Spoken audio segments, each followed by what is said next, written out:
Hey guys, Kari Larson with the Yes Lifestyle here, bringing you another hip mobility exercise video today. We've done a couple and this is the third one. I'm going to start with the move we did in one of the prior videos and adding a little bit more detail or emphasis into some of those moves first, and then we're going to add on to that move. So go ahead and start on your hands and knees.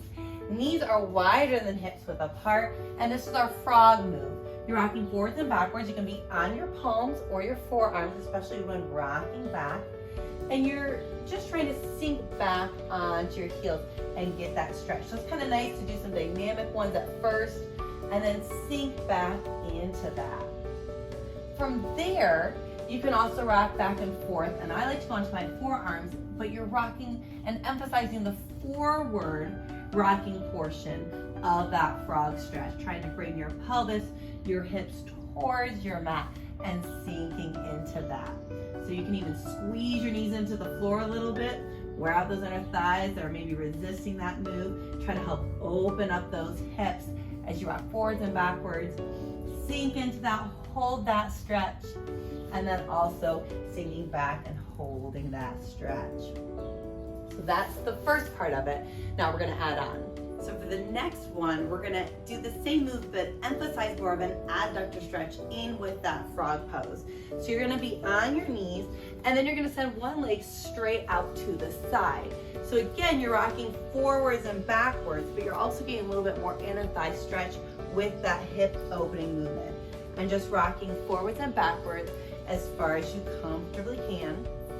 And if you get a tight spot and you just wanna hold it there, wherever that is, sink into it, breathe into it. You may want to count to 20 slowly as you hold that there, and then you can do a few more dynamic ones back and forth as well. And of course, you want to do this on both sides. Get both legs out, rocking back and forth.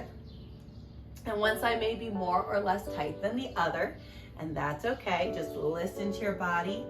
On all of these movements, on a scale of 1 to 10, you maybe want your discomfort to be around a 3, maybe a 4, but I would say try to go only to 3. Try to hold that there, breathe into it wherever you need to, and just listen to your body. And again, that count to about 20 is a really good marker for letting a stretch release and then also getting those dynamic movements into it. And that is the second portion of that stretch. We're gonna carry on, and you do need some sort of block. I have yoga blocks for the next one, but you're gonna need to elevate your hips a little bit, and that's what's gonna help us get into the move. All right, guys, this is a 90-90 stretch, which if you have tight hips, you know it's extremely hard to get your knees to drop to one side or the other while sitting down on your mat. So I've taken a yoga block, and on the side that the knees are bending away from is the side that I've elevated with that block. Now you can set it vertically or horizontally. I like to set it under my glute, under my sit bones, kind of going forward with that thigh. And then from here, you can get into this position hopefully a little bit now, but we're gonna do a stretch stretching forward and to the sides. We're gonna do it 6 to 8 times and for about 10 seconds each. So if you start in the center, you're just trying to get forward into that stretch as low as you comfortably can. I could go lower, but ideally you're probably gonna be struggling being up here. You're just gonna try to hold that. And again, try to hold it for a count of 10, move over to one side, getting into that stretch. You might feel it into your back a little bit too, and that's great as well, but hopefully getting an opening in that hips. You can count to about 10, you can come back to center, go to the other side. You'll notice certain directions are harder or easier for you, even leg to leg, let alone on one side.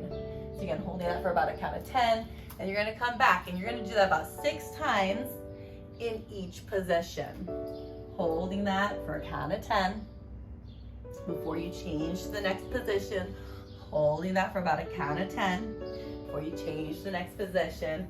And again, we would do this at least 4 more times. And then you would want to switch, do it on the other leg, swing your feet off to the other side. So you have a 90-90 going the other direction, get that comfortably set under you, and go forward. Now, if you don't have a yoga block, you can use a pillow, or you can roll up, sit on a foam roller. I've had clients sit on foam rollers before. You can kind of try to roll up some blankets or a towel, but the yoga block's a nice height. The foam roller's a little thicker usually, a standard foam roller. So you can play with that. but I think the yoga block is the most comfortable. So hopefully you can try that and see if you can get some good flexibility and stretching that way.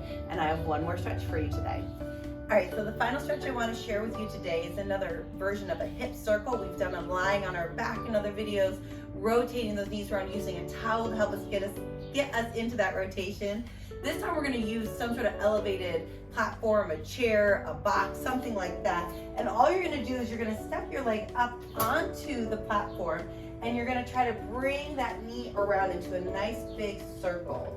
So moving that around, you might feel stretching throughout the foot and the ankle and calf too, but you're trying to really focus on making a big circle so you're getting that femur moving within the hip socket. You want to go about 10 times each direction. Once you do that, go ahead and reverse and go the other way, circling that around, really sinking into that the best you can. And then of course going to the other leg. You're just going to switch, bring the other foot up, circle that around. And you may notice a discrepancy from side to side. That's normal, but you want to try to balance it out to the best of your ability through all your good stretching. Circling that around and going 10 times, and then reverse, go the other direction. Gets a nice deep circling of those hips. So even though you're circling the knee around, the idea is that femur is coming back into the hip socket to try to loosen and open that up for you in just another way. And that's it, you guys. Hope you enjoyed this video. Hope these stretches are helpful for you. Thanks for joining me. Can't wait to see you next time. My name is Carly Larson with The Yes Lifestyle. Have a great day.